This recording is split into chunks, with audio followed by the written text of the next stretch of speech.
भागवत पुराण में वर्णित एक कथा के अनुसार एक बार बृहस्पति जो देवताओं के गुरु थे, वे इंद्रदेव से काफी नाराज हो गए।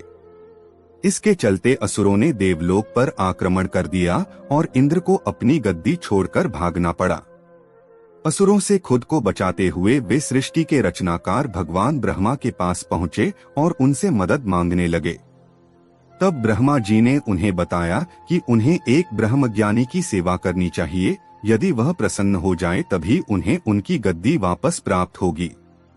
आज्ञानुसार इंद्रदेव एक ब्रह्मज्ञानी की सेवा में लग गए, लेकिन वे इस बात से अनजान थे कि उस ज्ञानी की माता एक असुर थी, इसलिए उसके मन में असुरों के लिए एक विशेष स्थान था।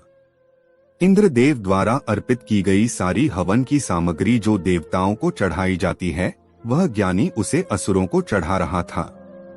इससे उनकी सारी सेवा भंग हो रही थी। जब इंद्रदेव को सब पता लगा तो वे बेहद क्रोधित हो गए और उन्होंने उस ब्रह्मज्ञानी की हत्या कर डाली।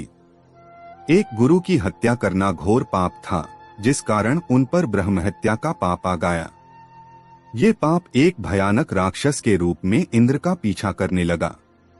किसी तरह इंद्र ने खुद को एक फूल के अंदर छुपाया और 1,00,000 साल तक भगवान विष्णु की तपस्या की। तपस्या से प्रसन्न होकर भगवान विष्णु ने इंद्रदेव को बचा तो लिया, लेकिन उनके ऊपर लगे पाप की मुक्ति के लिए एक सुझाव दिया। इसके लिए इंद्र को पेड़, जल, भूमि और स्त्री को अपने पाप का थोड़ा थोड़ा अंश देना था।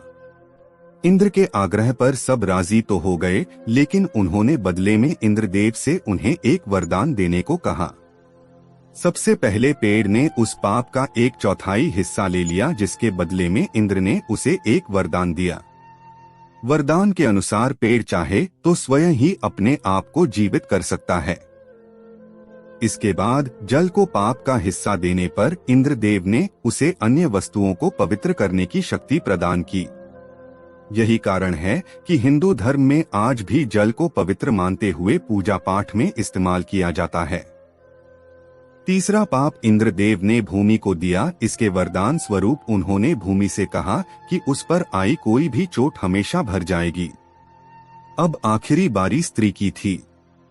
इस कथा के अनुसार स्त्री को पाप का हिस्सा देने के फलस्वरूप उन्हें हर महीने मासिक धर्म होता है, लेकिन उन्हें वरदान देने के लिए इंद्र ने कहा कि महिलाएं पुरुषों से कई गुना ज्यादा काम का आनंद उठाएंगी।